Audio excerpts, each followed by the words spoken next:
Hello everyone. Today I want to take this amazing opportunity to present to you Proshanti, a wearable device to detect, prevent, and manage epileptic attacks. And we dream of making this device accessible to every epileptic patient in my country. But before that, let me ask you a question. What is the most important organ of our body? Surely the answer is our brain. It helps us navigate, it helps us feel. But for some people, it also brings their own demise. This is Moon Moon, a 6-year-old epileptic child of a day laborer who lives in a rural village of Bangladesh where there are no neurologists nearby. So when she was having a third stage epileptic attack, her parents took quick action to transport her to the nearest hospital. But it's a 3-hour long journey, and due to extreme traffic, it takes them even longer.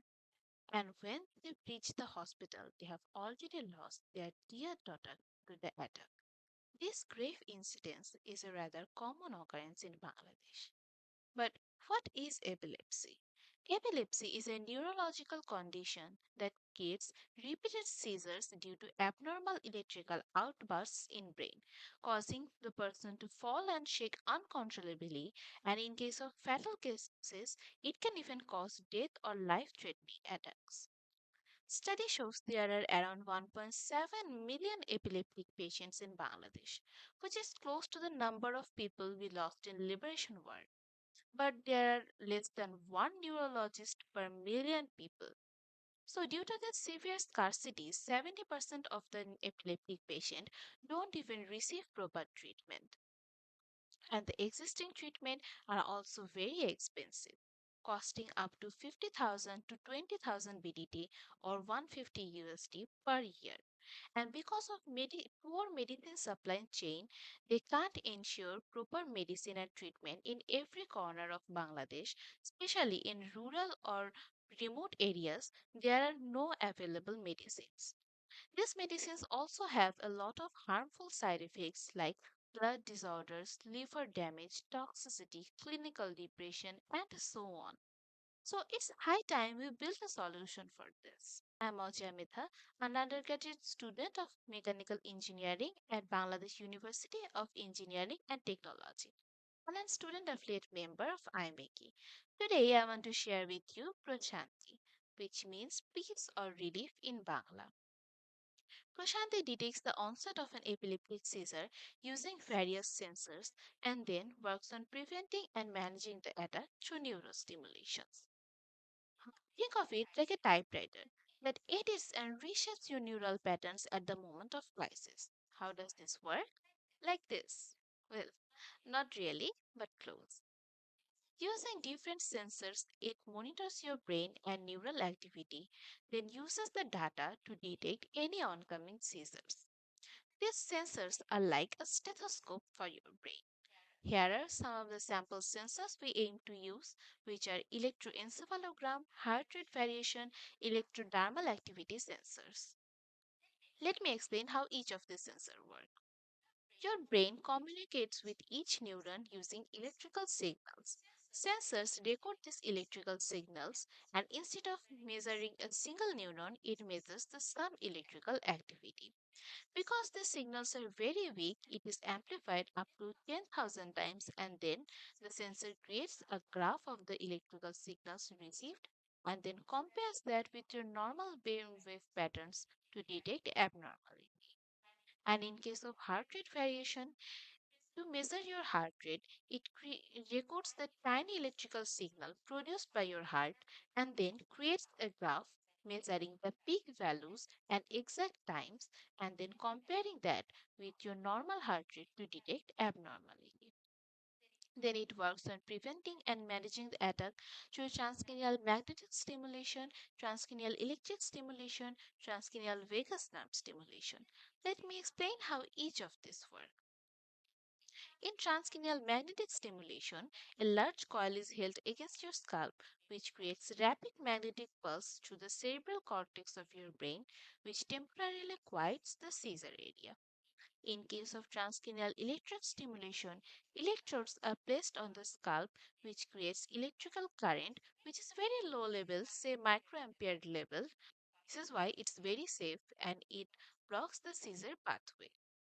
In case of transcranial vagus nerve stimulation, a small electrical clip is placed near the ear which sends rapid electric currents to the vagus nerve which sends signal to the brain to modify neural activity, calming down the brain.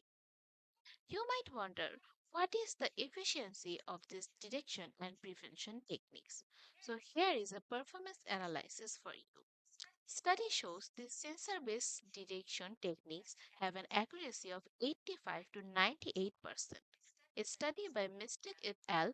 Found 96% accuracy in measuring techniques, and researcher Anwar et al. Found 92% precision in detecting epileptic seizures using the sensors. And in case of prevention, research by competitive scientific and medical database like PubMed, MBase shows transcranial electric stimulations reduce the frequency of attacks by 28% in just 1 month and by 49% in the following month. Research by Science Direct shows transcranial magnetic stimulation sees the seizure within 20 minutes of the onset of an attack. So it suffices to say that these methods are proven quite efficient. Now allow me to introduce you to the app interface of Proshanti. On Proshanti's app, you can track your neural well-being on a dashboard. After detecting the onset of a seizure, it warns you about it and about the therapy you are about to receive. Then you can control the frequency and intensity of the therapies as you wish. You can also access remote healthcare consultancy 24 hours through the app. This is Saima, a 4 month old epileptic child. Both of her parents work away from her home, and the housekeeper who keeps her has no idea on how to manage her epileptic attacks. So when Prashanti detects an epileptic attack in her brain, it warns her parents through a quick warning to their app, and before her parents can come get her to the nearest hospital, it works on preventing and managing the attack. But what if there is a sudden internet disruption, which is a quite common scenario in Bangladesh? For that, we will use a built-in SIM or embedded chip within the device to connect it to the app and send the signal through it. This way, you don't need any wired connection or internet to access the app and use it anywhere. But there is still a problem we haven't addressed yet, which is everyone's neurological pattern is different. Your neural profile won't match my neural profile. And that is why we need to do patient specific modeling. This is almost like creating a digital twin of your brain on a cloud interface. This digital twin mirrors your biological brain exactly. So it compares your biological brain real time to the digital twin to detect any kind of abnormal activities. To do that, we will collect a set of raw data from your neural system using sensors, and then using machine learning and adaptive algorithms, it will do a digital mapping of your brain and then train the device to adapt and perform accordingly to provide you the exact therapies you need. But how the digital mapping will be done? To do that, we will convert the raw data into meaningful parameters like peak, amplitude, frequency, and then train the machine learning model relationship between input features and desired outputs, and then evaluate the model by matrices like mean error, precision, recall, and then it continues to evolve into a better model. Think of it like a fingerprint lock, a device designed only for you, just the way it can be designed for anyone and everyone. There are a few similar devices that do similar works, but they show a lot of key limitations. The first one is most of these devices work only on detecting the attack but does not prevent it. But we believe to reduce complications is crucial to prevent the attacks. Also, these devices are not available in countries like ours, and they cost around 120 USD. So even if they were available, they wouldn't be affordable for the general people. For example, this device here, Happiness. But to build a device and make sure it works is not enough. We have to make sure that people of all backgrounds can access it and be benefited by it. And while that dream might not be achievable for me single handedly, in a country where its main driving force is its manpower, we can definitely achieve that through strategic collaboration. If we import the electronics from outside and assemble them here at our own lab, it will reduce the cost significantly. ANC Medical Limited, Acro Medical Limited Bangladesh, Global Medical Engineering Limited Bangladesh are already doing similar work. For the outer casing and wearable parts, we can collaborate with local plastic manufacturing and textile organizations. The packaging and documentation will also be local. We will include a manual both in Bangla and English so people can easily read it and understand how the device works. To aid comfort and wearability, we will use soft breathable fabric like linen, flexible PCBs, and removable sensor strips, 3D printed modular parts that are lightweight and balanced. Instead of messy gels, we will use dry or semi-dry polymer. To ensure the device is battery and energy efficient, we will use lithium sulfur and graphene batteries. Because sulfur is cheap, easily available, stores more energy, and graphene aids superfast charging.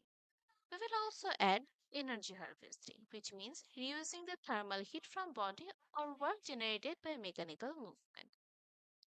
Now that we have addressed this, let's take a look at cost analysis. Here is a detailed cost estimation for you, but I'm not going to bore you with the details. If we add everything up, we come to a total manufacturing cost of 5500 BDT or 50 USD. This cost might be mitigated further by collaborating with World Health Organization, Bangladesh Health and Family Ministry, the Epilepsy Foundation, different government and non-government organizations. But even the price point of 5000 to 6000 BTT or 55 USD might be too high for the general people to afford. For that, we will help them with multi-installment payment system, like paying 55 BTT only per week for 100 weeks, which is less than 2 years. But there are still a lot of key challenges we are actively exploring. The first one is longevity. Because we are making a affordable model and using cheap materials, there is a question of longevity. But our attempts will be to make sure the core electronics is long lasting so that we can replace the outer cover and other parts easily. The second one is Bangladesh is a very humid country, and in such a humid environment, it's difficult to maintain the sensor and actuator precision. The third one is in our hill tract areas, there is not even a cellular connection. So, how will the people there use the app and access it? But we have a lot of talented researchers, scientists, medical experts, and professors. With their help, we aim to overcome all of these challenges in a near future. While the main objective of Proshanti is aiding epileptic patients, it does not have to be a one channel device because these therapies are also proven effective in similar neurological problems like migraine, ADHD, insomnia, Parkinson's, and so on. In a future, we might broaden the horizons of uses of Proshanti. The possibilities are boundless. The mortality rate due to epilepsy is 1.97% around the world. We lose over 20,000 children every year due to epilepsy. We believe Proshanti can bring this mortality rate to a significantly low number and take us closer to a brighter future. To sum everything up, we have today sensed the gravity of the problem and then came to a solution, saw how it works. We also saw some cost mitigation and collaboration opportunities. Then we addressed some key challenges and explored some future prospects. So that's all for today. Thank you everyone for your time.